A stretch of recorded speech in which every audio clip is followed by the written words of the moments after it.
ദൈനംദിന ഭക്ഷണത്തിൽ ഉൾപ്പെടുത്താവുന്ന ആരോഗ്യകരമായ ഒരു ക്യാരറ്റ് പയറ് മെഴുക്ക് വരട്ടി തയ്യാറാക്കാം. ചൂടായിരിക്കുന്ന പാനിലേക്ക് വെളിച്ചെണ്ണ ചേർത്ത് കൊടുക്കാം. കടുക് നന്നായി പൊട്ടിയതിന് ശേഷം വെളുത്തുള്ളി, വറ്റൽമുളക്, കറിവേപ്പില ഇവ ചേർത്ത് നന്നായി വഴറ്റി കൊടുക്കാം. വെളുത്തുള്ളിയുടെ പച്ചമണം മാറിയതിന് ശേഷം ചെറുതായി അരിഞ്ഞു വെച്ചിരിക്കുന്ന സവാള ഇതിലേക്ക് ചേർത്ത് കൊടുക്കാം.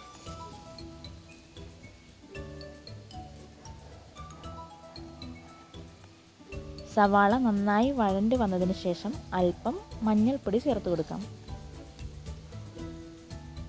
ഇതിലേക്ക് കഴുകി വൃത്തിയാക്കി വെച്ചിരിക്കുന്ന പയറും ക്യാരറ്റും ചേർത്ത് ആവിയിൽ വേവിച്ചെടുക്കാം. കാഴ്ചശക്തിക്കും ചർമ്മ സംരക്ഷണത്തിനും ദഹനത്തിനും രോഗപ്രതിരോധ ശേഷിക്കും ഹൃദയാരോഗ്യത്തിനും എല്ലുകളുടെ ബലത്തിനും പ്രമേഹത്തിനും രക്തശുദ്ധിക്കും ക്യാരറ്റും പയറും ഗുണകരമാണ്. ദൈനംദിന ഭക്ഷണത്തിൽ മൊത്തത്തിൽ ആരോഗ്യത്തിന് ഗുണകരമാണ് പയറും ക്യാരറ്റും. ഇറക്കി നോക്കിയതിനു ശേഷം നിങ്ങളുടെ അഭിപ്രായങ്ങൾ കമൻറ്റ് ബോക്സിൽ രേഖപ്പെടുത്തണം. അടുത്തൊരു വീഡിയോയിൽ കാണുന്നവരെ ടാറ്റ ബൈ ബൈ.